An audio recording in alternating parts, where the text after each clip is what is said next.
Buenas tardes, muy bienvenidos. Acá estamos nuevamente con la palabra abierta, con el Evangelio de Marcos abierto.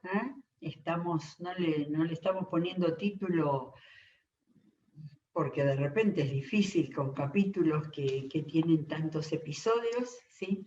Así que le estamos poniendo por parte, aunque en el cafecito apareció ayer todo Marcos, ¿no? Que también podía ser, bueno, para dar la idea de que no estamos solamente leyendo algunos pasajes seleccionados, sino que estamos siguiendo todo el Evangelio, ¿sí?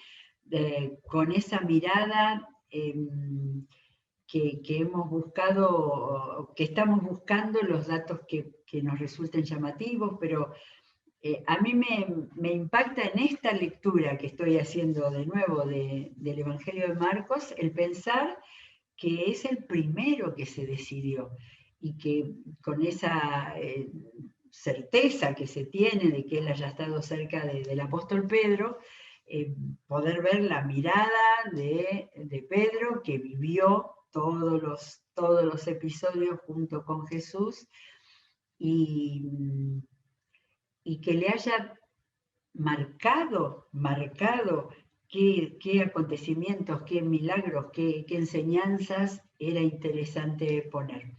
Sin embargo, era más que interesante, era importante poner. Nos ubicamos el primer día en la iglesia, casi seguro de Roma, con muchos gentiles y con muchos relatos que quizás habían escuchado, que seguramente escuchaban en las predicaciones, pero haber podido leerlos y no solamente escucharlos tiene un doble valor. Por eso, gracias a Dios, porque lo tenemos escrito acá. Y estoy deteniéndome de repente en expresiones, en detalles que muestran una buena escritura, ¿sí? Solemos siempre marcar el estilo de Lucas, pero la forma de contar los detalles, de unir, de conectar los hechos de Marcos está muy bien escrito y es realmente, hace un relato muy interesante, ¿sí?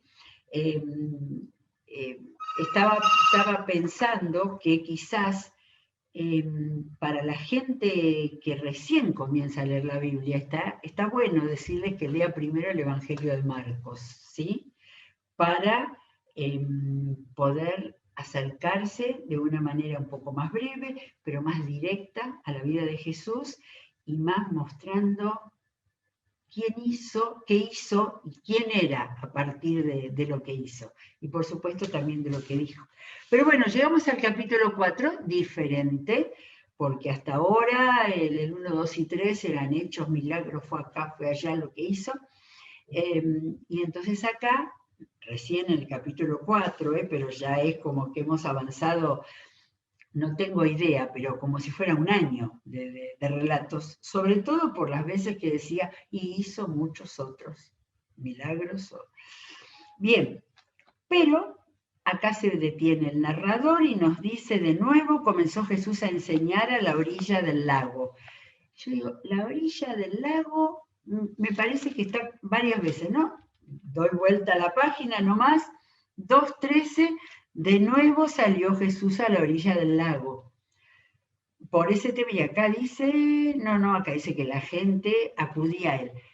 En el otro capítulo, en 3:7, Jesús se retiró al lago con sus discípulos y mucha gente lo siguió, y entonces después los discípulos prepararon una pequeña barca, de manera que no era el día siguiente, acá muchos días estaban pasando, acá hay un relato muy rápido y a la vez los lectores nos tenemos que dar cuenta que acá dice, la multitud que se reunió para verlo era tan grande y era lo mismo que pasaba, no era quizás ni al día siguiente, quién sabe cuánto tiempo, y en otro lugar.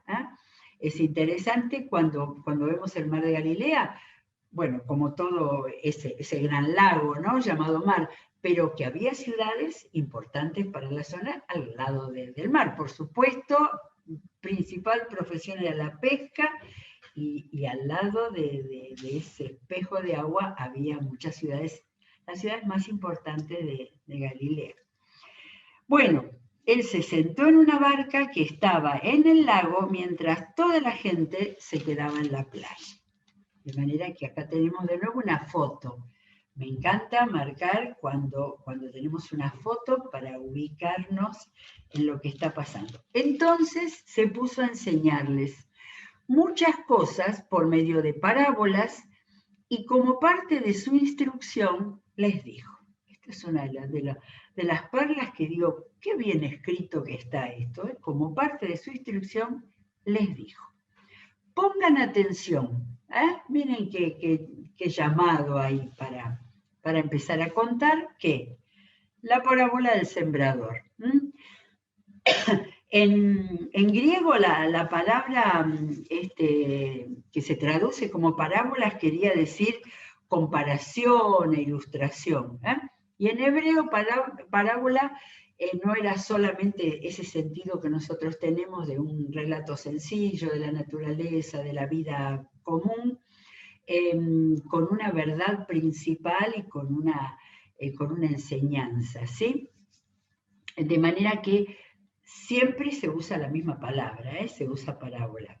Para mí, la parábola del sembrador es más una alegoría, porque no es solamente un relato muy lineal, sino que hay un montón de elementos que tienen que ser descubiertos, ¿no? Al tomar la enseñanza. Y eso es lo que hizo después Jesús con sus discípulos. Bueno, lo leímos ya con Lucas, pero vamos a leerlo como si fuera la primera vez. Un sembrador salió a sembrar, sucedió que al esparcir en la semilla, una parte cayó junto al camino. ¿Se acuerdan la forma antigua de sembrar, ¿no? Arrojando la semilla con la mano, ¿no? Con los sistemas modernos de hoy. Una parte cayó junto al camino y llegaron los pájaros y se la comieron. Otra parte cayó en terreno pedregoso sin mucha tierra. Esa semilla brotó luego porque la tierra no era profunda. Pero cuando salió el sol, las plantas se marchitaron y por no tener raíz, se secaron. Otra parte de la semilla cayó entre espinos que, al crecer, la ahogaron, de modo que no dio fruto. Pero las otras semillas cayeron en buen terreno, brotaron, crecieron y produjeron una cosecha que rindió el 30, el 60 y hasta el 100 por uno. Jesús añadió, al que tenga oídos para oír, que oiga. Cuando se quedó solo, los 12, los que estaban alrededor de él, le hicieron preguntas sobre las parábolas.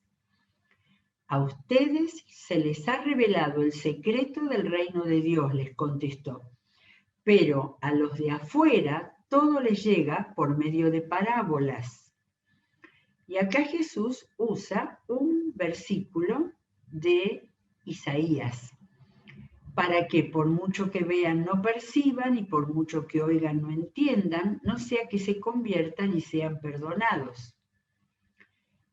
Esta palabra es chocante, ¿no? Pareciera, si uno toma así, saca el versículo sin ir, por ejemplo, a mirar, ¿dónde está esta palabra que dijo Isaías? A ver, la tengo marcada.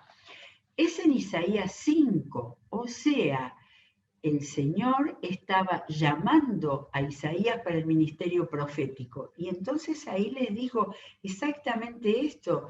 Dile a este pueblo, eso es un detalle, oigan bien pero no entiendan, miren bien pero no perciban, haz insensible el corazón de este pueblo que embota sus oídos y cierra sus ojos para que no vean, ni oiga con sus oídos y entienda con su corazón y se convierte y sea sanado. Pero esto no termina ahí. Entonces Isaías le pregunta al Señor, ¿hasta cuándo, Señor? Y entonces ahí él le explica lo que va a pasar porque se ha acabado el tiempo de paciencia del Señor y lo está mandando a Isaías que predique para alertar que va a venir el castigo del Señor. Esto es en el comienzo, esto es después del llamado. En 5:8 es cuando dice, oí la voz del Señor que decía, ¿a quién enviaré y quién irá por nosotros? Isaías dijo, aquí estoy, envíame a mí. Y entonces, esas palabras que ya Dios le estaba anticipando a Isaías, como hizo también con Jeremías, o sea, no te van a escuchar porque este pueblo está totalmente lejos de mí, ¿sí? Ahora, no estoy defendiendo a Jesús, pero me ha costado mucho entenderlo esto también, decir, ¿cómo Jesús dijo que estaba hablando para que no entiendan? Hay dos cosas en el mismo pasaje. Una, que primero les dijo a ellos, a ustedes se les ha revelado el secreto del reino de Dios. Y el secreto del reino de Dios era que Dios había venido en carne, en Jesús, para instaurar el reino de Dios, con su muerte, con su resurrección. ¿Sí? Entonces, los discípulos tenían ya otro entendimiento. Esa gente que estaba detrás de Jesús porque hacía milagros y porque le habían visto hacer cosas y porque enseñaba como quien tenía autoridad, estaban embobados con ese maestro.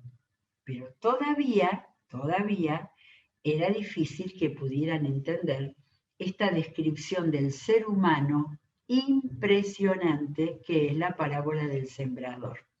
Y después vamos a ver otra cosa que me resultó interesante. Ahora, a los apóstoles que le dijeron que les explique, le dijeron que se explique, y dicen, ¿no entienden esta palabra? ¿Cómo podrán entonces entender los demás? Ellos tampoco entendían el significado espiritual. Era una lección impresionante del tema de la siembra, ¿sí? De lo que puede pasarle a un sembrador con la siembra. Bueno, el sembrador siembra la palabra, les está diciendo, está hablando de la palabra, la semilla es la palabra. Algunos son como los sembrados junto al camino, donde se siembra la palabra, tan pronto como la oyen, viene Satanás y les quita la palabra sembrada en ellos. Eso era como las aves del campo. Otros son como los sembrados en terreno pedregoso. Cuando oyen la palabra, enseguida la reciben con alegría, pero como no tienen raíz, duran poco tiempo. Cuando surgen problemas o persecución a causa de la palabra, enseguida se apartan de ella. Otros son como los sembrados entre espinos. Oyen la palabra, pero las preocupaciones de esta vida, el engaño de las riquezas y muchos otros malos deseos entran hasta ahogar la palabra, de modo que ésta no llega a dar fruto. Yo le presté atención a estas palabras, tan actuales, ¿no? La vida sencilla desde ahí del siglo I, con esta gente que se dedicaba a la pesca o a los animales o a la siembra. Y Jesús ya a ellos les hablaba de cuáles son los motivos por los cuales alejan a un ser humano de la palabra. Las preocupaciones de esta vida, el engaño de las riquezas y muchos otros malos deseos. Ahí entraría la ambición y todas las cosas malas que puede tener una persona. De manera que, bueno, entonces termina diciendo, pero otros son como los sembrados en buen terreno. Oyen la palabra, la aceptan y producen una cosecha que rinde el 30, el 60 y hasta el 100%. Esos son los frutos de los hijos de Dios. Ahora, yo no sé si la gente que había escuchado esa descripción de las diferentes clases de terrenos, de alguna manera no captaban el significado espiritual, ¿sí? Además, la otra cosa que me doy cuenta de leer y leer es el hecho de que estos apóstoles y discípulos, no dice exactamente quiénes eran los que estaban con él, pero a los apóstoles seguros, son los que iban a ser mandados después a predicar. Y ellos iban a predicar estas cosas y las iban a explicar, ¿sí? Una cosa era la primera vez que el Señor contaba la parábola del sembrador Y los discípulos, habiendo entendido el significado, iban a llamar a la gente a que no sean los malos terrenos, los terrenos superficiales, los terrenos que cuando había problemas, chau con el Señor, y ¿está? O sea, no hay acá detrás de eso ningún desprecio del Señor a la gente que no entiende. Lo que pasa es que él sabía los tiempos que muchas veces tiene una persona hasta llegar al fondo de la fe en el Jesucristo y llegar a tomarla para sí. ¿Mm? Y después Marcos nos pone acá lo que él trae, lo que él recibió del Sermón del Monte. A continuación, la parábola del sembrador fue contada en otro momento, de acuerdo a Mateo, pero acá continúa, dice, también les dijo, no dice que fuera en el mismo momento, ¿acaso se trae una lámpara para ponerla debajo de un cajón o debajo de la cama? ¿No es, por el contrario, para ponerla en una repisa? No hay nada escondido que no esté destinado a descubrirse, tampoco hay nada oculto que no esté destinado a ser revelado. El que tenga oídos para oír, oiga. Hay un montón de enseñanza. A los discípulos es que realmente lo que tenían que ser era una luz, ¿sí? Fíjense que Marcos lo está tomando, la parábola del sembrador está hablando abajo de la tierra, ¿sí? El hecho de una semilla que tiene que fructificar. Y acá en este caso está diciendo a discípulos de él que tienen que ser luz y que tienen que ser revelados para que los demás lo vean y lo reciban. Ponga mucha atención, añadió. Con la medida que midan a otros, se les medirá a ustedes, y aún más se les añadirá. Al que tiene, se le dará más. Al que no tiene, hasta lo poco que tiene, se le quitará. Esto es algo tipo proverbial, ¿eh? La palabra, esta parábola sirve para muchos tipos de ilustraciones. En este caso, esto parece un proverbio, pero esto también tiene que ver con el fruto. Al que dé más para la obra del Señor, al que esté fructificando con lo que el Señor ha dado en su vida, va a tener más. Y esa es la experiencia de todo cristiano. Sigue. Jesús continúa, el reino de Dios se parece a quien esparce semilla en la tierra. De nuevo, otro con la semilla, sin que éste sepa cómo, y ya sea que duerma o esté despierto, día y noche, brota y crece la semilla. La tierra da fruto por sí sola, primero el tallo, luego la espiga y después el grano lleno en la espiga. Tan pronto como el grano está maduro, se le mete la hoz, pues ha llegado el tiempo de la cosecha. Jesús era un maestro excepcional. Hace muchísimos años había un libro que debe estar agotado que se llamaba Jesús el Maestro, así deteniéndose en mirar la forma en que Jesús enseñaba. Y posiblemente, esto es algo que nos vamos dando cuenta al ir leyendo, él iba a esta ciudad, a la otra, a los pueblos, a todos lados, él iba a repetir estas enseñanzas, ¿sí? De manera que la gente fuera formando, que se formara dentro de sí mismo la semilla que se recibía, que fuera creciendo en entendimiento, que fuera creciendo en apropiarse para aplicarla a todas las áreas de la vida. Ahora, esto de la semilla que crece, aunque esté durmiendo, ese es el poder del Evangelio, del mensaje del Evangelio. Un mensaje que llegaba de a poco, escuchando, y que llegaba a las multitudes. Bien, y termina esta parte de exposición, versículo 30, también dijo, ¿con qué vamos a comparar el reino de Dios? Acá está usando la palabra el reino de Dios que no la había usado antes. ¿Qué parábola podemos usar para describirlo? Es como un grano de mostaza. Cuando se siembra en la tierra, es la semilla más pequeña que hay.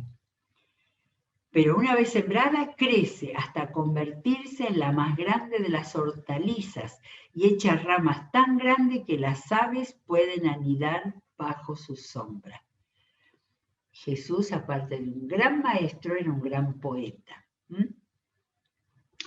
Y con muchas parábolas semejantes les enseñaba la palabra hasta donde podían entender. ¿Ven? Para mí esto se contrapone con esa frase de Isaías que parecía tan dura para que no entiendan, para que no oigan. Eso tenía otro contexto, el libro de Isaías y el llamado del profeta. Pero acá dice que él les enseñaba hasta donde podían entender, ¿sí?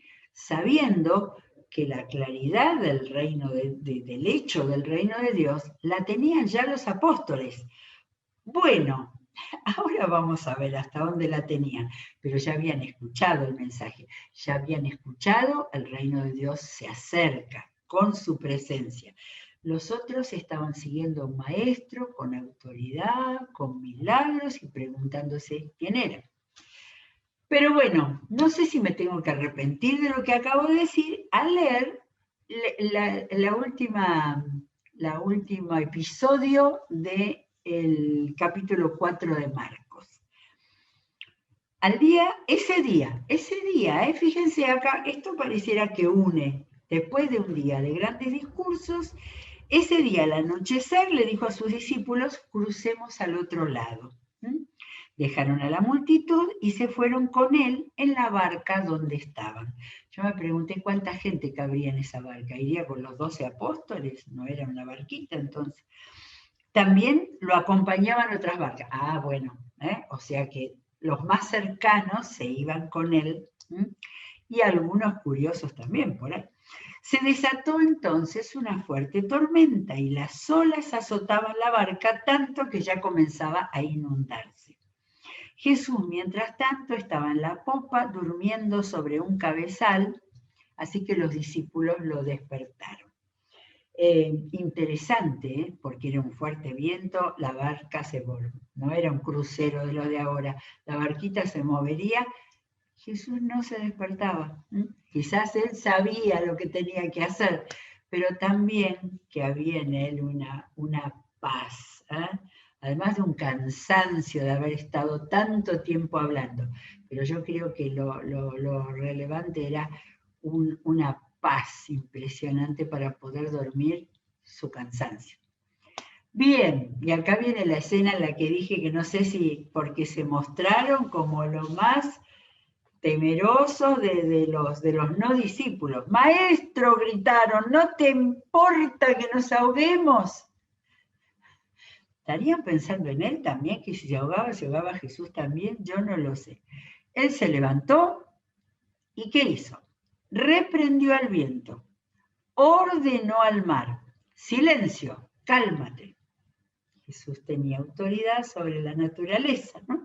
Pero está contado puntillosamente y muy bien, porque reprendió al viento, ordenó al mar, y dice que el viento se calmó y todo quedó completamente tranquilo. ¿Y qué hizo con ellos? Ahí él los reprendió, les dijo, ¿por qué tienen tanto miedo? Dijo a sus discípulos. Marcaron ahí que estaban sus discípulos. ¿Todavía no tienen fe? Y me parece que esta es una reprensión así fuerte. ¿Por qué no les dijo, bueno, tranquilos, no se pongan mal, ya ven que yo lo puedo hacer? No, les puso un espejo enfrente y los enfrentó a el miedo. No que tuvieran miedo, era de lo más lógico, cualquiera de nosotros, pero era el miedo estando él presente, estando él ahí, estando al lado de ellos. Y cuando les dijo, todavía no tienen fe, habrá sido duro, habrá sido fuerte para ellos. Nosotros desde acá, que no estamos en medio de una tormenta, es más fácil hablarlo y también tenemos que comprenderlo. Pero ¿cuántos mensajes se han dado sobre esto, no? Tener miedo con Jesús en la barca. No entender todavía, porque él dice todavía no tienen fe. Ese todavía decía, con todo lo que vieron que yo hacía, con todo lo que les enseñé, con todo lo que vieron de mi relación con el Padre, todavía no tienen fe. Y la respuesta es, Señor, nos cuesta mucho, nos cuesta, ante cada circunstancia, ante cada viento que nos mueve el piso, nos cuesta acordarnos que estás en la barca. Bueno, ellos estaban espantados. O sea, acá, esto es una pincelada de Marcos que a mí me parece interesantísima, ¿eh? Y eso que es el evangelio más corto, más breve, de muchos hechos, pero después de eso de Jesús, vuelve a mirar a los discípulos y dice, ellos estaban espantados y se decían unos a otros, ¿quién es este que hasta el viento y el mar le obedecen? Hasta el viento. Claro, ellos habían visto milagros de sanidades, habían visto milagros de expulsión de demonios, pero eso de directamente el viento y el mar. Ahora, esa frase se la contó Pedro. Pedro estaba ahí, y Marcos no estaba ahí. De manera que ese relato tan puntilloso, tan con todos los detalles, era ahí la mirada de Pedro, que cuando estaba alrededor del año 60 con su discípulo Marcos, ya había incorporado no solo la fe, sino el mandato, la misión que el Señor le había dado para él. Bueno, 2 minutos para empezar el capítulo 5, porque el capítulo 5 es un capítulo de grandes milagros. Así como el 4 es de grandes enseñanzas, el 5 planteamos cómo empieza el 5. Cruzaron el lago hasta llegar a la región de los Gerasenos, del otro lado, del lado del este. Tan pronto como desembarcó Jesús, un hombre poseído por un espíritu maligno le salió al encuentro de entre los sepulcros. Esto está para contar historias de miedo en la noche. Dicen que en esa zona, a unos kilómetros, aunque la ciudad esa estaba cerca del mar, pero a unos kilómetros había toda una zona con colinas y con cuevas. Entonces, un hombre poseído por, dice, un espíritu maligno le salió al encuentro de entre los sepulcros. Este hombre vivía en los sepulcros y ya nadie podía sujetarlo, ni siquiera con cadenas. Muchas veces lo habían atado con cadenas y grilletes, pero él los destrozaba y nadie tenía fuerzas para dominarlo. Noche y día andaba por los sepulcros y por las colinas, gritando y golpeándose con piedras. Dejamos ahí, creo que todos sabemos, pero este es un relato el cual Marcos contó con mucho detenimiento, porque de la cantidad de endemoniados que él habrá sanado, este era de lo peor, de terrible lo que estaba pasando con este hombre. Así que dejamos hoy en la descripción del endemoniado de los Gerasenos. Y mañana vamos a seguir con el capítulo 5 y todo lo más que nos llegue en nuestro tiempo. Que Dios los bendiga. Gracias de nuevo a Dios por la palabra y nos volvemos a encontrar mañana y hoy con toda la programación de esta tarde. Hasta mañana.